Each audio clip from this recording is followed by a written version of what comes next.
All right, we're live. Good evening, everyone. My name's Charissa Costa, and I'm here with Charm City Readers, and I'm here with the lovely Vanessa Lillie. Vanessa, thank you for joining Hi. me. Thanks for having me. Absolutely. So Vanessa is the author of many books. I'm going to list them, although admittedly, Vanessa, I've only read the two. So I am No a terrible problem. human, and I have Yeah. some catching up to do. So we've got For the Best. We've got Little Voices, which is right behind you, hanging. I think if I turn this little, Oh, there you go. Ah, there you my go. publisher for those sent posters to my events. So I got posters, which is rad. That is pretty cool. Those are the covers, right? So they're all the covers. Yeah, those are the covers. And then Blood Sisters is there. Is there. And then I the Young have Rich that Widows. printed. Oh, look, I have this. This publisher also does posters. What is it on, like foam board? Yeah. So they put them on foam. And then I've also got that one. But what about one? One? There's three. Yeah. So there's one more, but so this is the print cover, and we haven't finalized the print cover for the third one because our Third Widows won't be out until next year in print. It is out on audio right now. But okay. I was like, I thought it was out. It is. It comes out in print for a year through Audible, and then once that year's over, then we can go to print. The things I learn. No idea. Okay. That's an unusual thing. You don't hear that a lot. And then the two we're here to talk about tonight are, well, one really, but it started with Blood Sisters, which was a 23 release, right? Yes. That cover's behind you, being covered up a little bit by Young Rich Widows. Oh, yeah, I can move them. And then today is the Bone Thief. There's this one. Yay. That's like a lot of covers. It is, though. It's great. And so this series, though, boasts a lot of like recognition, right? I mean, yeah. So, people seem to have connected with Syd, and, my publisher has been really generous and sends me out on tour, which I think helps with bestseller lists and things like that. So,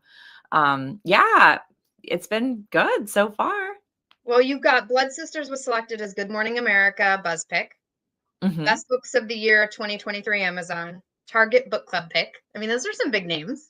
That was really great. The Target pick is huge. That's a lot of hardcovers that move. That's hardcovers specifically. Wow. Yeah, it was really exciting. And fingers especially crossed for hardcovers with this one. I don't know if I'm doing Target numbers, but this one comes out in hardcover. But but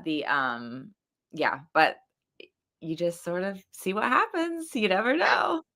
Well, and then this one, though, although it's early, it's a USA Today. Yeah, it did. Last week it hit USA Today, actually higher than Blood Sisters, which whatever that means. But, I have, I think like LA Times wrote about it, and Elle said it's one of the best, thrillers of the year or whatever. So, there's been some nice things for it, second in the series. It's sort of like your second child, but I actually feel like in a lot of ways, this one has generated a lot of good conversation. I like my second child as much as I like the first child. So I only have one, so I have no context. We like them equally. They both bring different things to the table. Yeah, sorry, I'm just yelling at my Violet. I was making sure she's not eating a shoe. That's your second one, right? You have a human child. Yes, I have a human child, and then I have my dog child. Yeah. And readers, our dogs have the same name. So clearly Vanessa and I not only look so much alike, that's right. We don't. And we have the same dog. Okay, before we get started on the book, are you up for a lightning round? Oh, sure. Okay, just funsy stuff. Well, the beginning is also fun. Do you prefer a paper book or an ebook? I mean, paper, but I do not mind an ebook. Oh, you're the first author who's ever said that. Okay, good. Thank you. Oh, they don't like ebooks? Oh my God. How do they must not read as much smut and romantasy as I do.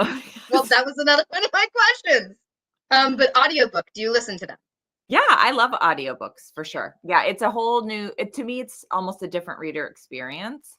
Sorry, this is lightning and I'm talking, but, and like what do you do when you're doing laundry or the dishes? Or walking. I guess maybe just listen to the voices in your head. I don't want to do that. So I want a podcast, or I want, a great audiobook. I agree. And I'm not a podcast girl. I'm an audiobook girl. Do you prefer character first or plot first?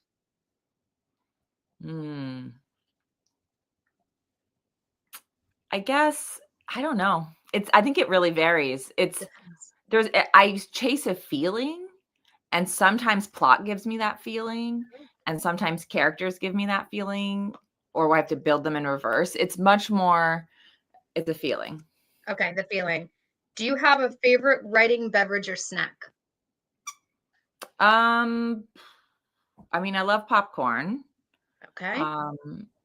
Beverage. I mean, I love a chai tea to get a little caffeine like in the afternoon, or coffee. Yeah. Okay, do you have a favorite genre to read? Well, thrillers, what You I do. write for sure. Well, then the follow-up was guilty genre. So I think you answered that. Oh yeah, I mean, I'm not guilty about it at all. I love them. I learned to write from romance writers. I was a member of RWA. So I love romance. I think it's extremely difficult to do well, and there are so many great romance authors. And I love romantasy. I'm enjoying this. What are you reading? What are you reading romantasy? Oh God, I'm so obsessed with Son of the Morning by Kwame. No. Oh God, it's by a mile the best romantasy I've read, and I don't even know how long. But are there dragons? So no, but there's Lucifer, the devil, who is the male interest. Oh. And there's yeah, it's awesome. Okay. I'm really into biblical stuff right now. I'm working on a speculative book, and so I'm just so locked into that. And the author, they've gotten NPR Best Author of the Year, blah blah blah. So it's what I've been calling is literary smut. It's so well written, but it's still really smutty. But it's basically a sort of mysterious, she doesn't know her own powers, which is very romantasy. Yep. And she's got this cool kind of, I would say a witchy, voodoo-y, matriarchal family that she comes from, and they're all a little magical. And then she meets the devil, and there's this instant fiery connection. There's also an artifact and different things, but it's awesome. It's it's biblical smut. It's so good. And they're Son of the Morning. It's the best romantasy of the year, I'm calling it. Okay, because we have a lot of folks in our group who love romantasy and like smutty romance. So we will make sure we cover that. It's fantastic. Okay, if you had one word to describe the Bone Thief, what would it be? Tricky. I think maybe kinship. I think this sort of the community piece is what I was really working toward. Understanding kinship with people, with the land, with remains. What's your relationship to them? Okay. I always say that life is about human connection. It's really just about this and talking to someone about a book. I mean, books are in it. That's even better. Yeah. But exactly. Yeah, I get that. Okay. So I was very, very honored to be a part of your ARC team. So I'm so happy you were a part of it. I've never done it before. I didn't know if anybody was going to be there. It was so well organized. Thank you. I had help, but it was a blast. You guys made it fun. And which crushed my type A personality art. I was like, no. You didn't what? Say it again? We didn't win. We didn't you don't know that. We haven't decided yet. Oh, well, we had the drama on our team where the book went missing. Oh, that's okay. Well, first of all, everybody's getting prizes. Everybody's getting so that won't count against us. No. Oh my God. I'm the biggest pushover on earth. You just tell me what you want and I'll send it to you. No, Julie and I got together. Julie Brinkley, who was our awesome team captain. We were the Lily League. Yes. We got together and we were like, we're not gonna win. This is so sad. No one knows who's won. I've been so busy on book tour. Alyssa's helping me. We haven't even looked at where totals are. And I still have a chance. I have bought so much swag. I just got today these I don't even know where they are. These really random magnets. Everyone's getting things. So don't you worry. There will be prizes for all. Okay. I feel so relieved. My type A personality has been fulfilled. There's still a shot. Yeah. Oh, 100%. No, you can also just tell me what you want and I'll send it to you. I told you, I was like, I want do you have the bookmark? It's so cool. The little which one? So I have my mom's beating some, but I have the pop out. Yeah, but show the other side with the shovel. Yeah. Oh my God, I would mail you one of these tomorrow. You can just have a I'm so easy to please. Yes, absolutely.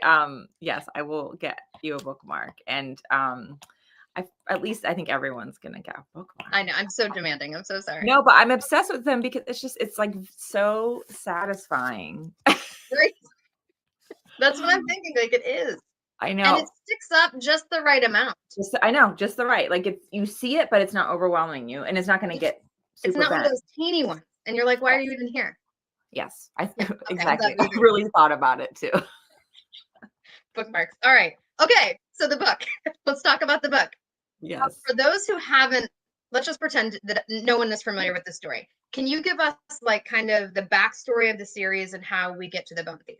Yeah, so the series began with Blood Sisters, and you don't necessarily have to read them in order. I know a lot of people are kind of purists and they like to, but you certainly could pick up the Bone Thief and be fine. But so Blood Sisters starts with Syd Walker, who is an archaeologist for the Bureau of Indian Affairs.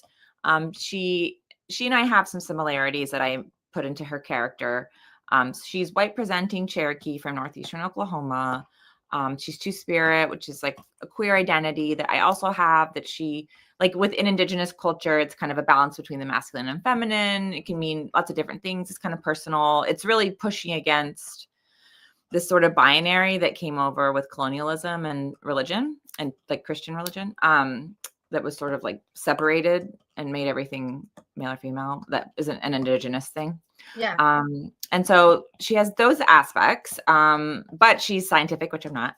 And she's an archaeologist, and she's very driven by justice. And she's also a character in conflict because she works for the Bureau of Indian Affairs, which is an organization that traditionally has really hurt Indigenous communities. It was really created as a means for erasure and even genocide in some cases. It's stolen a lot from communities. I mean, these days it's better, right? There are really good people who work there, but there's still a lot of distrust. So she works for BIA, but she is Cherokee, and she really wants to help these Indigenous communities. And so there's like a natural character tension. So Blood Sisters is a story of her returning to northeastern Oklahoma, where she's from, which is also where I'm from, after really a skull is found tied to a cold case crime that she had some involvement in. And when she gets there, she finds out that her sister has gone missing.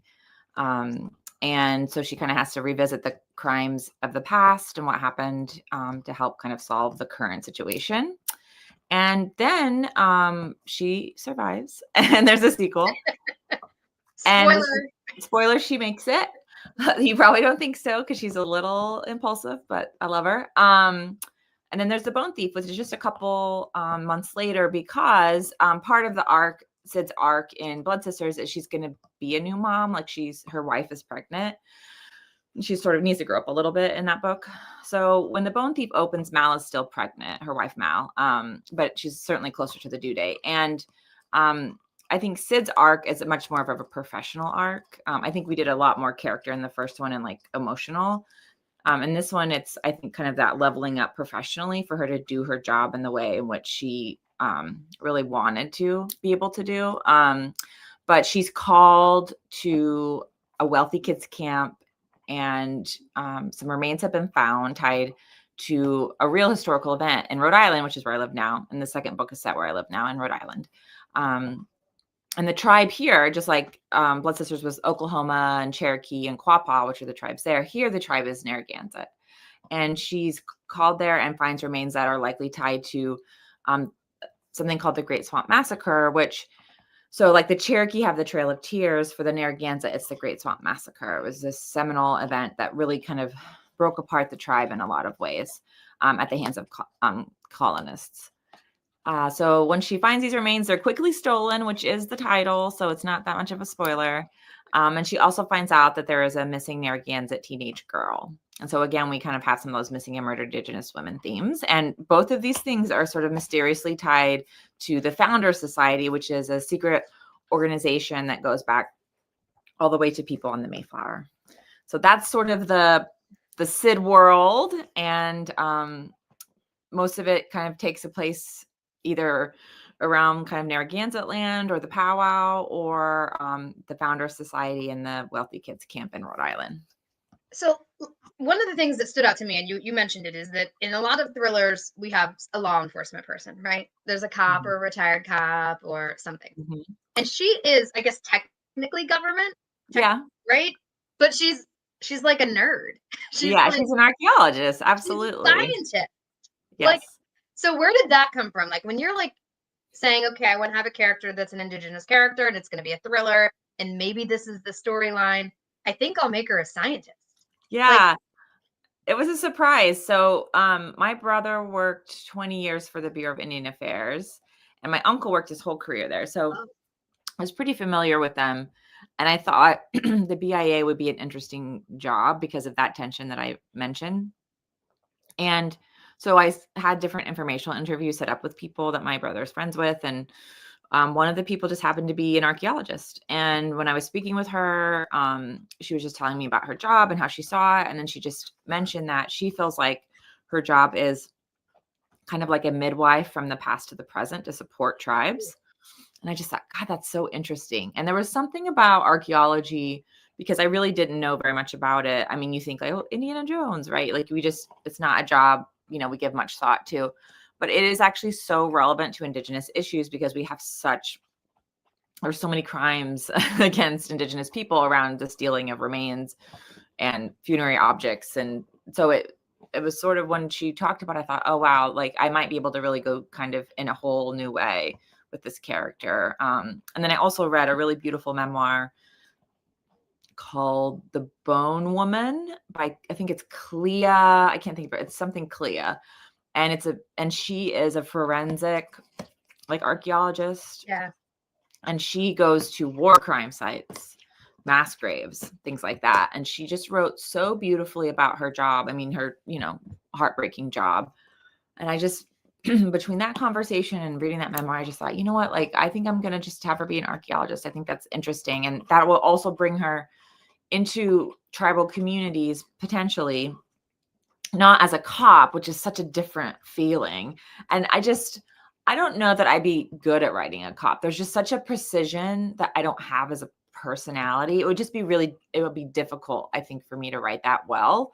I mean, a good cop book is a good cop book. Like, you can just feel it.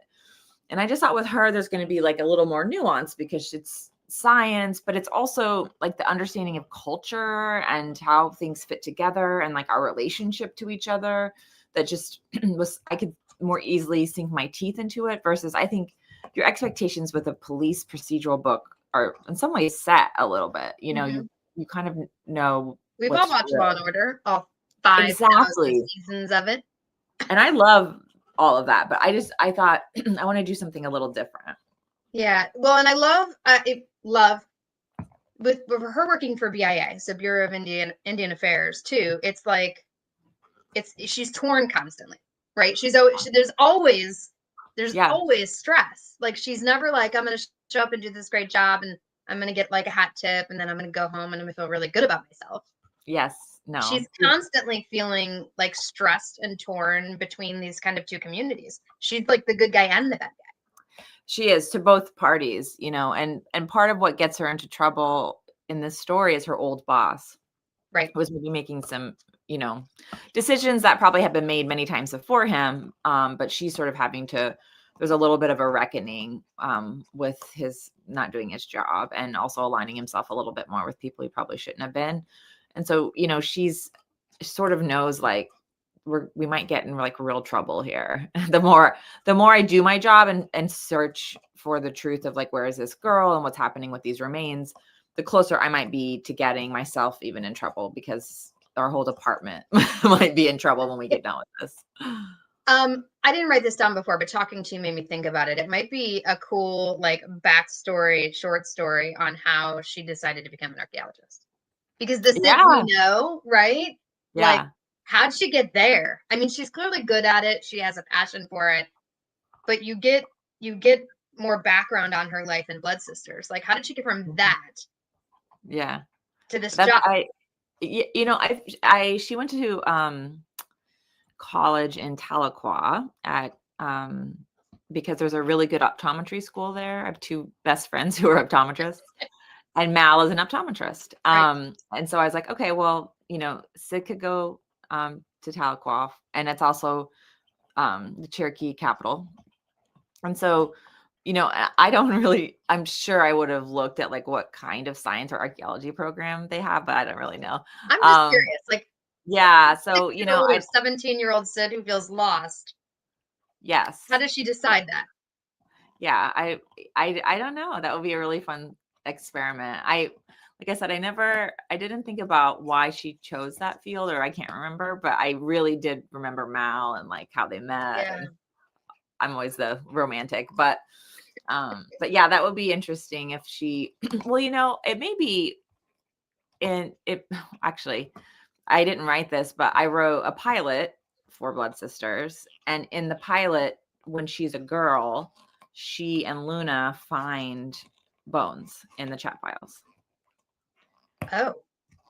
And so I bet that is part of why she was interested in archaeology and remains and things like that. That sounds like a short story. I'm just saying. Yeah, I think I know. Plenty to do, but no, that would be really fun. One of those like Amazon like first reads, and you get this bonus short story. You know what I mean? Yeah, for sure. I know. I do like first reads. I go bug my old editor and say, "Hey, you want a short story from me?" So how does the push and the pull of her middle ground, right?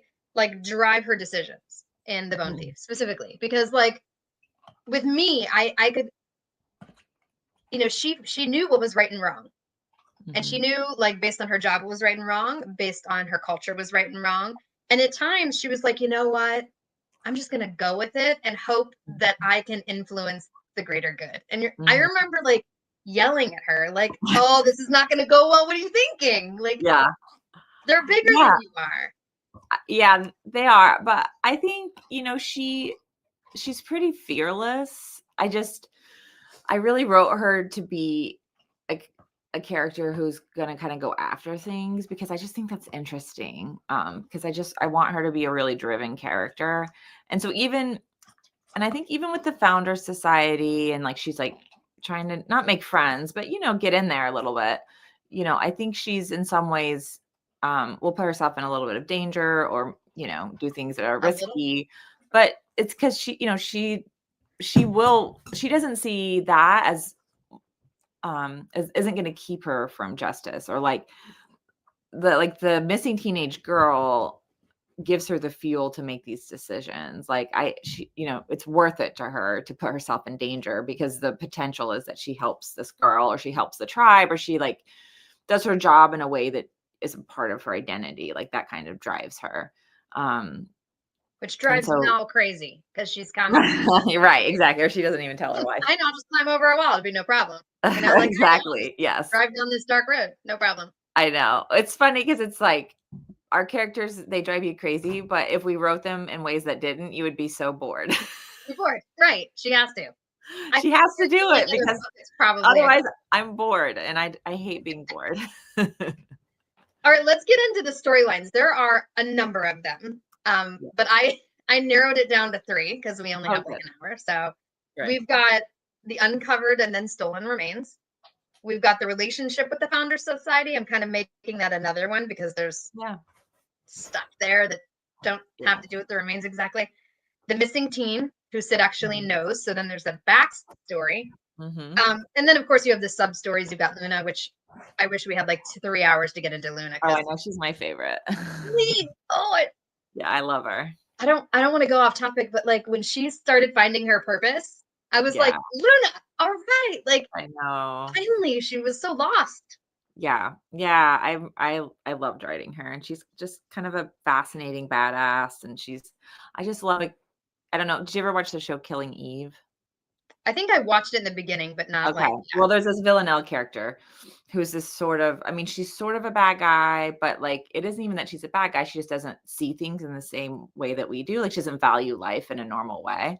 And I just, for Luna, I thought about that character, because I just think going through the trauma that Luna went through, that would just shape her in such a different way. Like the things that we value and the moral lines that we were taught, and like she has none of that, because she did nothing but survive for 15 years. Like that completely reshapes how you see the world. and what you value and what you keep safe and what you will do to keep it safe.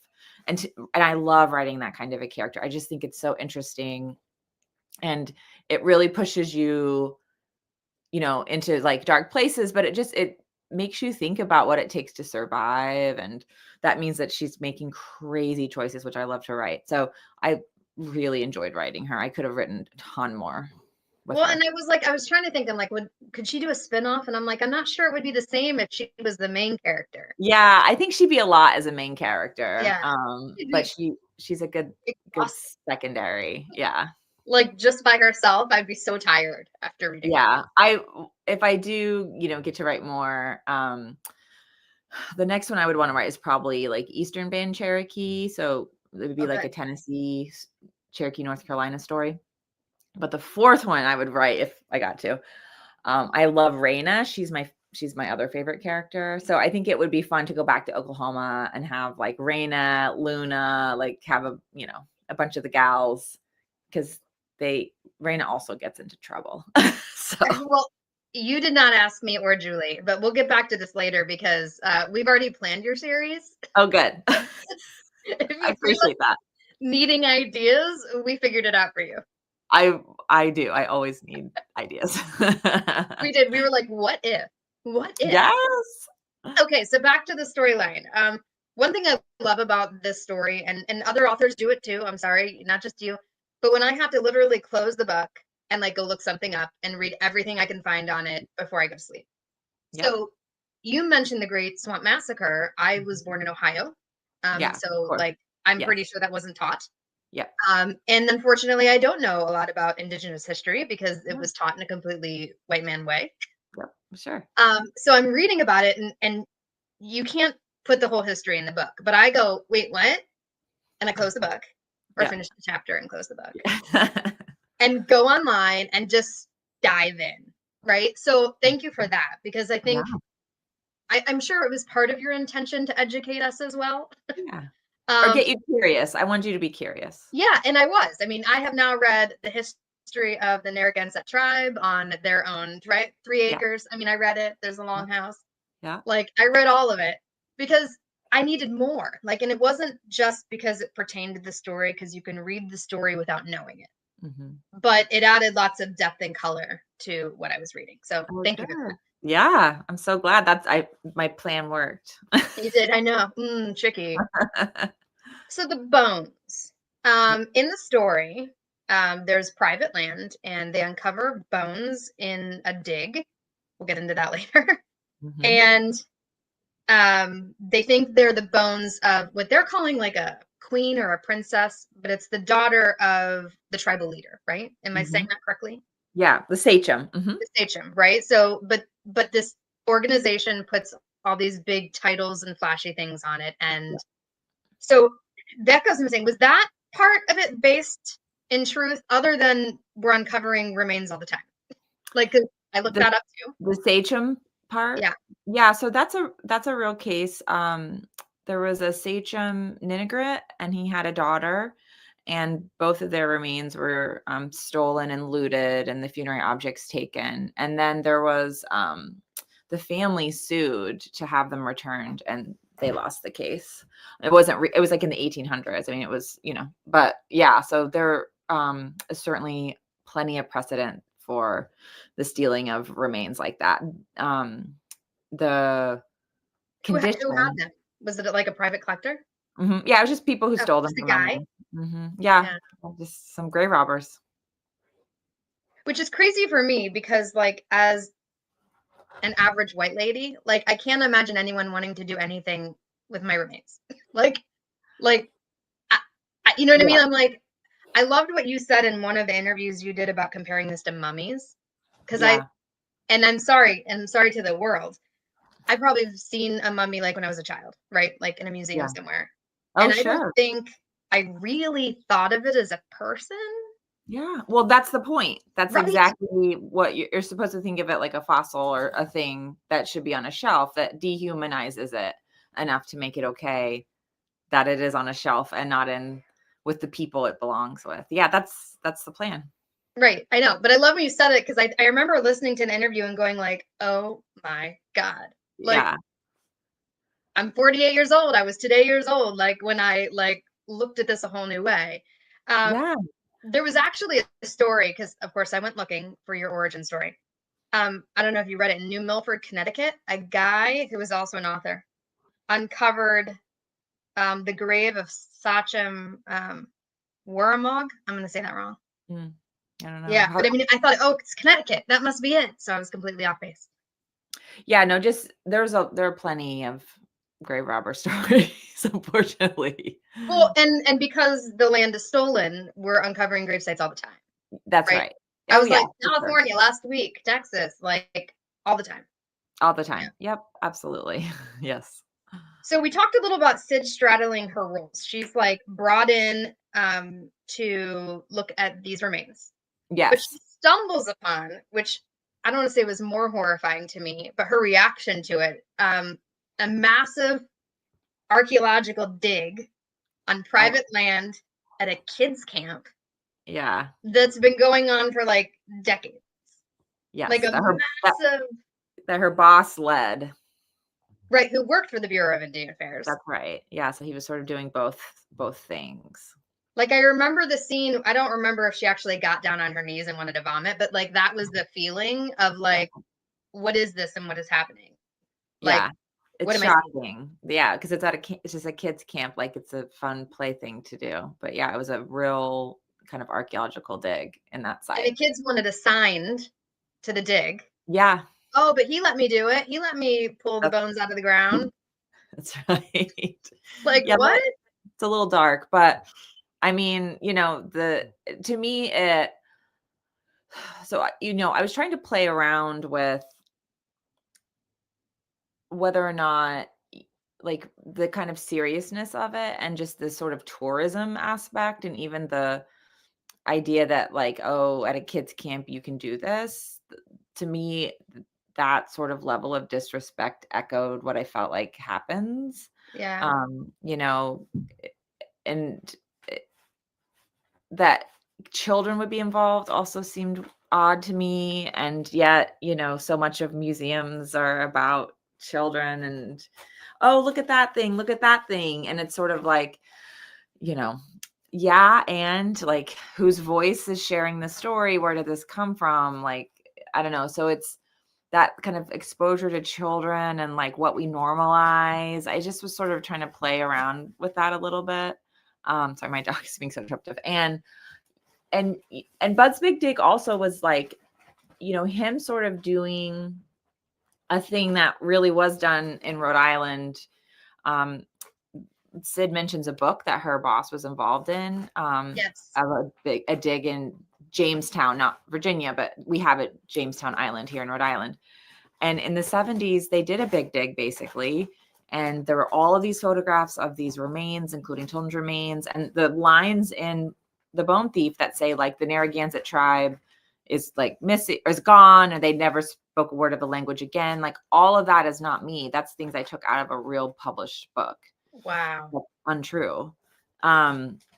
And so, it was also the Bud's Big Dig sort of to me reflected like what was really done here. And just that tourism, and just like the right to just come in and do whatever you want. I mean, that was really the energy of this book.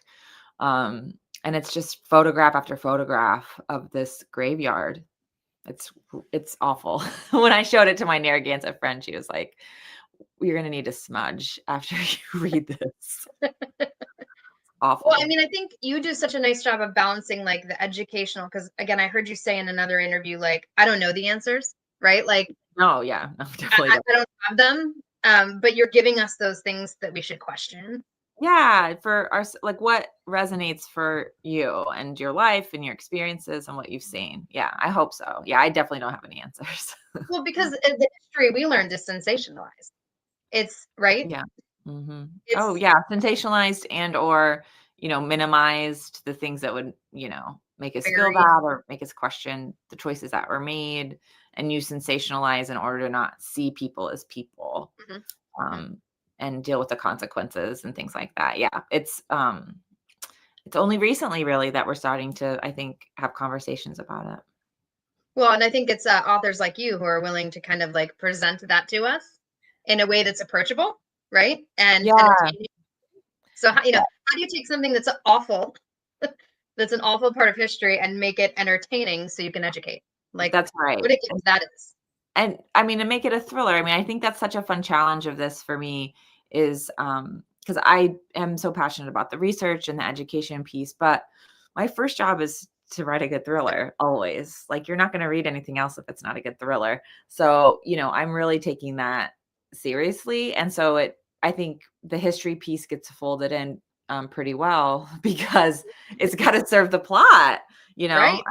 It's got to keep the story moving.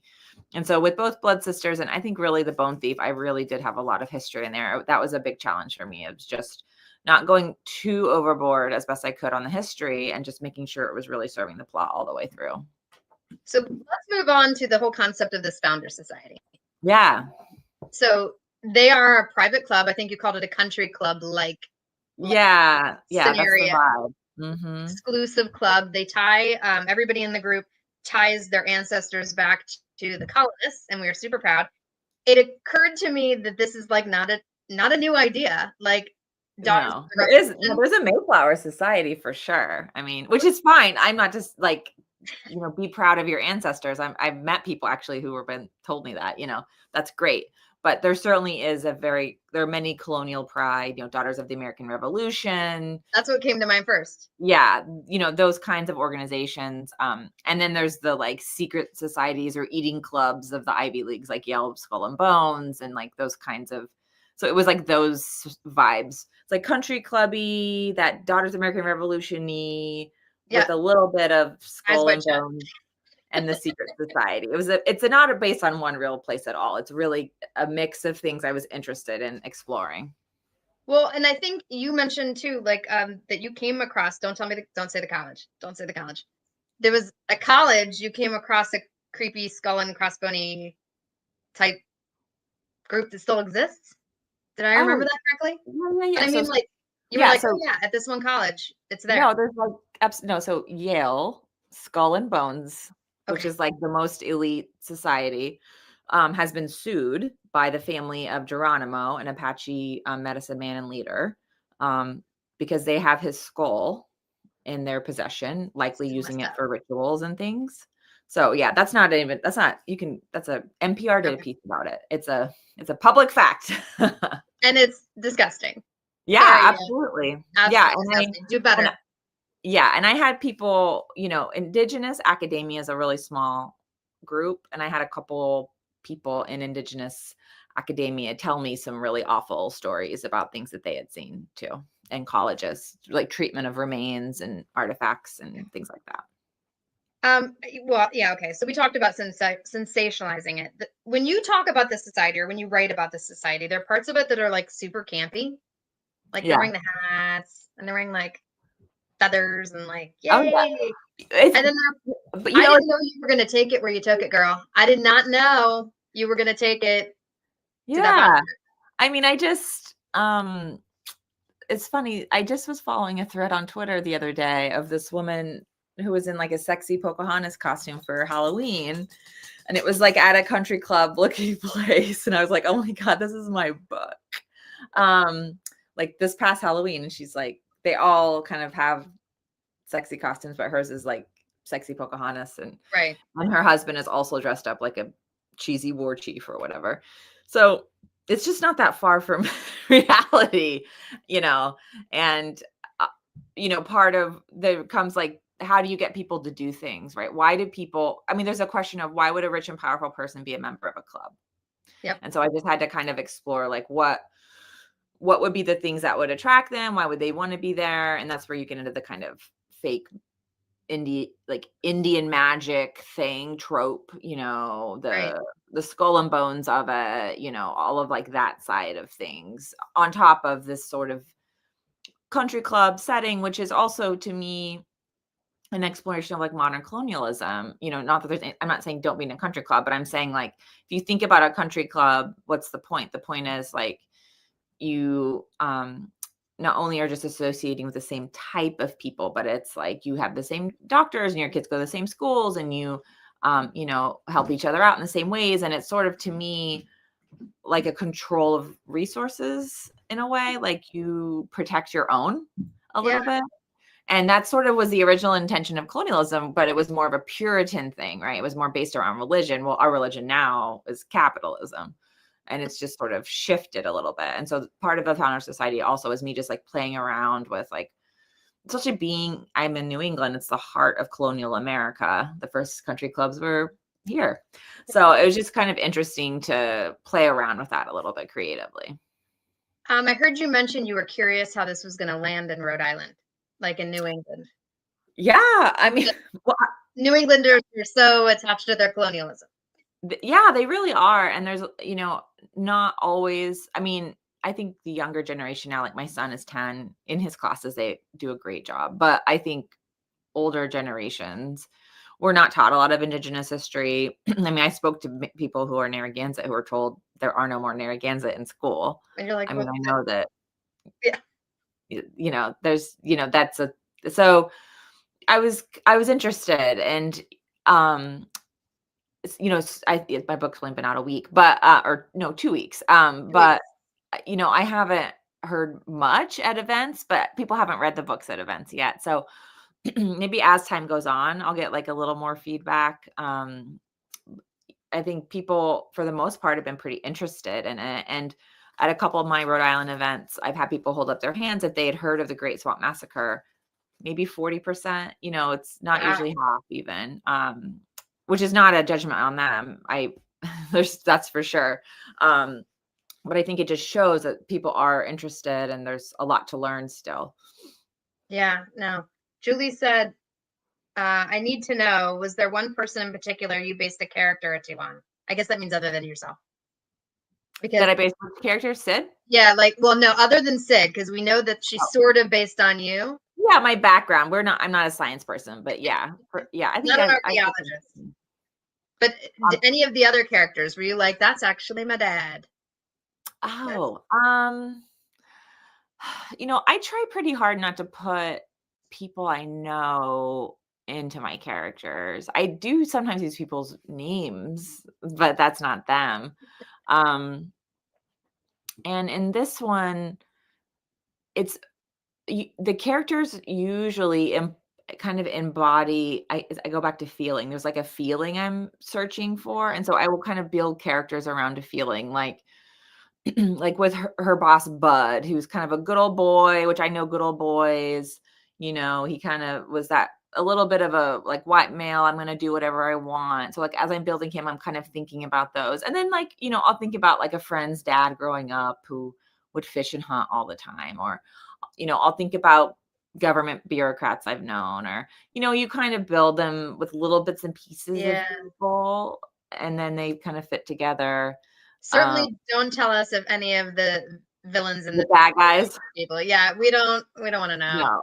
No, I did get a DM from someone, and they were like, from like here, and they were like, "Hey, is this so and so?" And I was like, "No." First of all, I don't know who that person is, but second of all, no, there's no so and so's in this. This is I don't want to get sued. Yeah, kind of. Like that would have taken about 2 seconds to like make the rounds. Like you can, I mean, it's always no. The answer is always no. Of course not. Absolutely, it's no. Although this one was really no, but no, yeah. Okay, so the third story is of the missing Narragansett teen, and we know because we're well educated that missing women and children is like a real problem in the tribal community. Like, right? I mean, it's the problem of problems. Yeah, it's a epidemic, even people call it. Yeah, for sure. I think. So, I mean, it's been a problem for a long time because when you don't respect the land, when you don't respect the people, when you think you can steal their land and round them up, you're not going to have respect for their life. So, people often say like Pocahontas was the first missing and murdered Indigenous woman. It's a longstanding problem. And it's a difficult problem because it really varies from tribal community to tribal community. And the way in which women are going missing out west is different than the way in which maybe people would be going missing on the Cape or things like that. But the kind of underlying issue is the same, which is a lack of respect, also not having clarity legally. A white man can go onto a reservation, some reservations, and not be arrested by tribal police, depending on the laws. And then you attract people who know that. And so that's a challenge. Also, getting local police to have an interest in the case, to believe you, and then heaven forbid, if the woman has a criminal record or a drug problem, then that just sort of lack of respect, if there's a complication, is also an issue. So, in both of these cases, in the first book, that was based kind of on a real situation that happened in my town with the opening home invasion. Yeah, there's a really great book called Hell in the Heartland by Jax Miller. And it's about that case of the two girls whose remains were never found in Pitcher, Oklahoma. So, but in this case, the missing girl, there was actually a couple cases out on the Cape that I sort of looked at and thought about, and I won't say exactly what it was about the cases, but there's like some personal things with the person who was missing that kind of connected for me, because the girl has a boyfriend and there's like different issues going on. But outside of that, I just wanted to bring in, again, some of them are spoilers. I don't know if we're doing. I know, you got to be careful. Yeah. But like some of the things that come out later about her that were going on, those are also real issues in the Indigenous communities. So, anytime a person's in crisis, you really see all the systems at work and not at work around them. Mm-hmm. What privileges do they have? What do they not have? What will people help them with? What are they denied? And so, as a young girl in crisis, you really kind of see what some of those big issues are. And so I was able to bring them forward, through her story. Well, I mean, and it wasn't even Syd's role, right? I mean, she was there. Her guilt, I think. She, I loved that. I don't know why, but I really enjoyed. So Syd was kind of a bad boss to her. I just think that's really interesting. Because I think I've been a boss before, and I think I'm sure I've been a bad boss before. And I just, especially like Syd's age, so she's like 30 and I'm 44. And I just feel like 30 was a big turning point for me in a lot of ways, but also I was still so young. I mean, I was, I was more 20 than 30. And so she, is a bad boss. Like she's a go-getter. She's mean to this younger teen intern. And like, she could have really helped her and she didn't, like those kinds of, it doesn't mean that Syd's a bad person, but when you just make those kinds of mistakes. And so she twice. She what? Didn't turn her back on her 2 times, right? She turned her back on her from the boss room, and she wasn't going to turn her back on her when she had an opportunity to direct her. That's right, to help her. And to also, prove, I think, to the Narragansett community that she really did care and was there to help. But guilt is a big driving force for Syd, and I think she does feel really guilty about what happened. And, she just can't let something like that rest, for sure. I was sure throughout the book that I knew what happened to her. I was like, oh, you gave that Easter egg, and right, I was wrong. I was totally wrong. Oh, good. Okay, good. I don't even want to say it because then somebody will fall for it, and I'll ruin it. Yeah. Good. But yeah, I was like, it's going to come back to that thing. Nope. Yeah. Totally wrong. Good. Yeah, the red herrings are hard. You have to really just barely put them in here and there. Because how does that work as a writer? Do you do that after? Do you like read through it and go, oh, I'm not trying that in? Yeah, sometimes things don't connect till I've written it, and I go back and think, oh, that's why I put that there. Oh, that makes more sense. And it'll be little things like like the motorcycle. Like I probably wrote a scene and they were on a motorcycle for some reason, and then I go forward and I realize, oh, this character will take the motorcycle later, and that really matters. Like sometimes things will just appear, and then it takes a few drafts until I figure out how it really fits.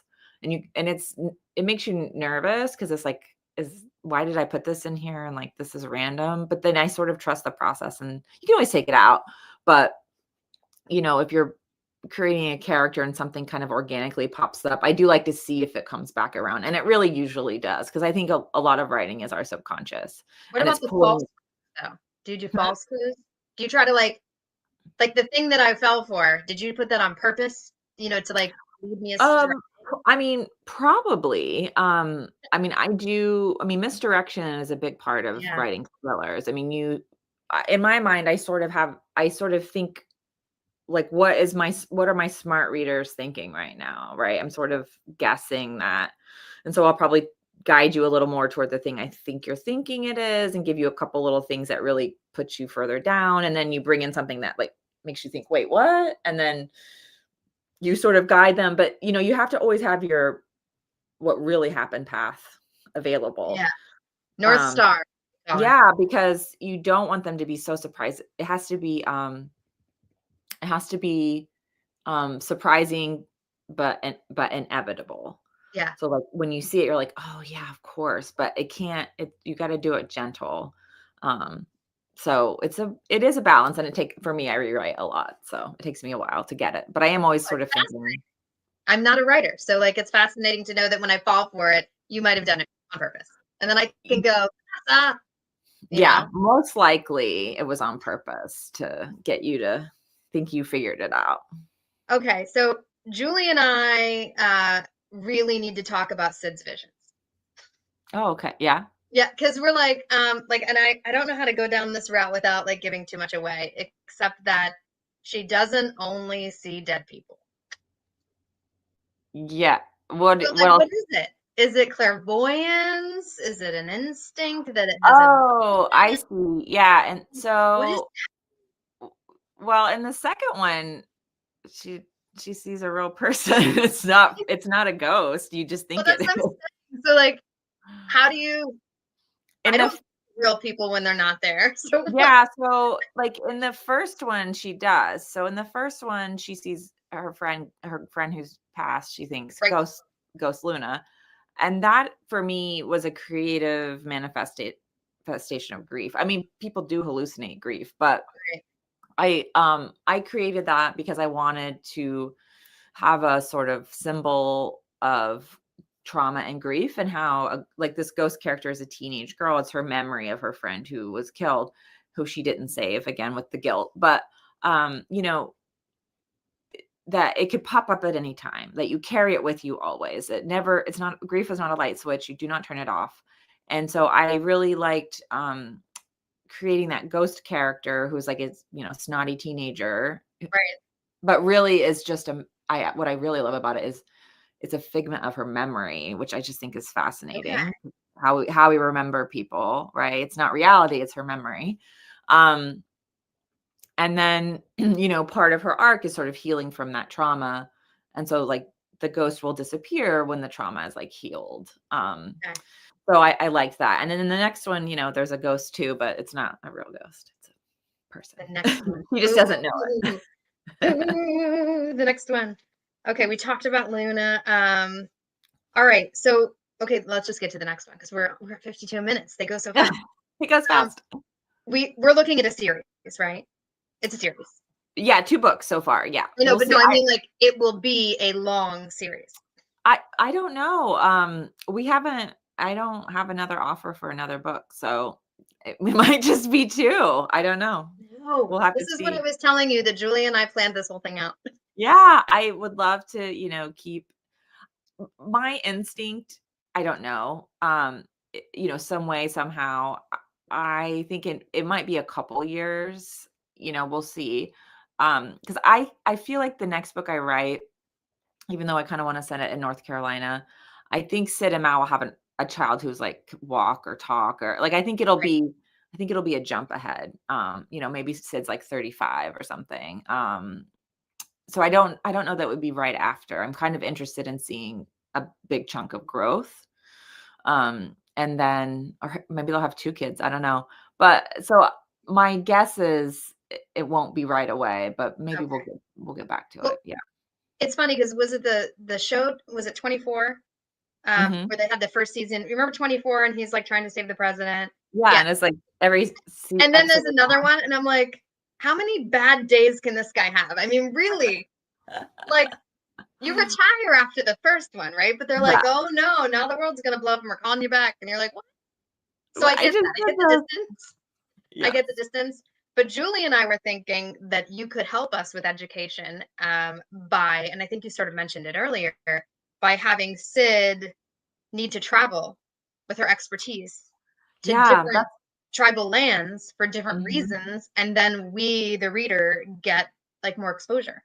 Like, yeah, that's been kind of the intention, I think, with the series. Like the Eastern Band would be really interesting. And then with Oklahoma, I actually had an idea out west too.